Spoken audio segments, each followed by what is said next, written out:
¿Qué pasa en la mente del estafador? Hola a todos, mi nombre es Jorge Jiménez, soy el director del máster en análisis de conducta en gestión del fraude y en esta píldora de hoy os voy a tratar de explicar de una forma muy sencilla qué procesos están en la mente del estafador, en la mente del defraudador. Para ello tenemos que partir de dos tipos de comportamientos importantes en el ser humano.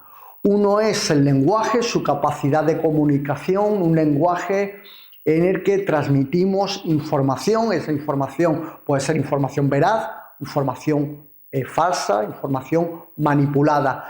El fraude está muy basado en esa capacidad de comunicación.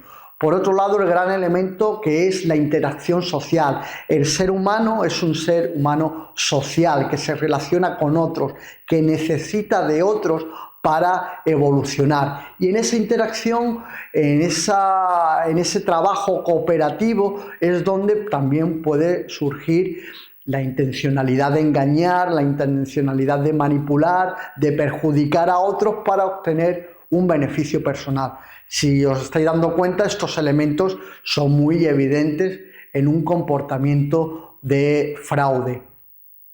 El lenguaje, evidentemente, es algo primordial en el ser humano, la capacidad de transmitir información, aunque muchas veces esa información escrita, información visual, nos pueda llevar a la confusión, ¿no? Y la cooperación también es un elemento muy importante. Generalmente la especie humana no hubiera llegado donde ha llegado si no hubiera trabajado en cooperación, si no hubiera trabajado en sociedad, ¿no?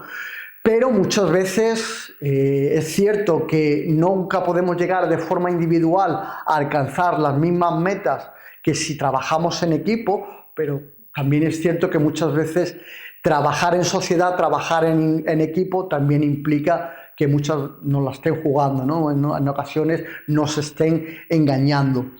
Y es precisamente utilizando estos elementos cómo podemos explicar un comportamiento de fraude. ¿Qué pasa en la cabeza de un defraudador? ¿Qué pasa en la cabeza de un estafador cuando está tratando de engañar, de mentir, de estafar a otra persona? En primer lugar, el estafador sabe que piensa, es decir, sabe que tiene esa capacidad para llevar a cabo toma de decisiones, procesar la información, en definitiva, sabe que piensa, pero también sabe que tiene una serie de datos, pero que puede mentir y que puede aportar otros. Es decir, yo pienso, conozco unos datos, pero en vez de decir que he vendido 5, puedo engañar y decir que he vendido 10.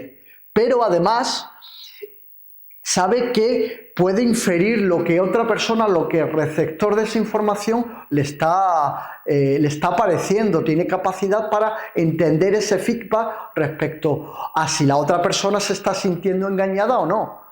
Es lo que se denomina teoría de la mente, es decir, nuestra capacidad para saber que nosotros pensamos, pero que los otros también piensan. Y los otros también pueden tener datos que pueden contrastar con lo nuestro.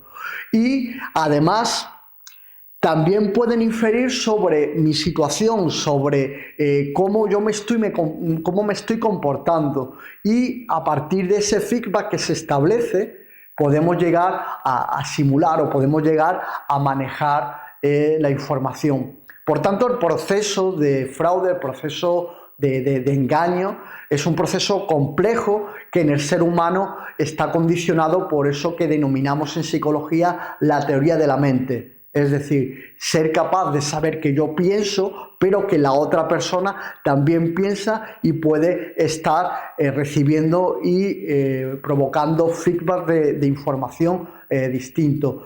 Esto es un análisis que resulta de mucho interés cuando estamos viendo un caso de fraude y cuando estamos analizando el modus operandi o el comportamiento que lleva a cabo el estafador. Cualquier fraude sigue estos pasos, estos pequeños procesos a la hora de engañar a otros, ¿no? Espero que os haya resultado de interés. Hay que tener siempre en cuenta las aportaciones del análisis de conducta, de las ciencias del comportamiento, al análisis y la gestión del fraude. Muchas gracias.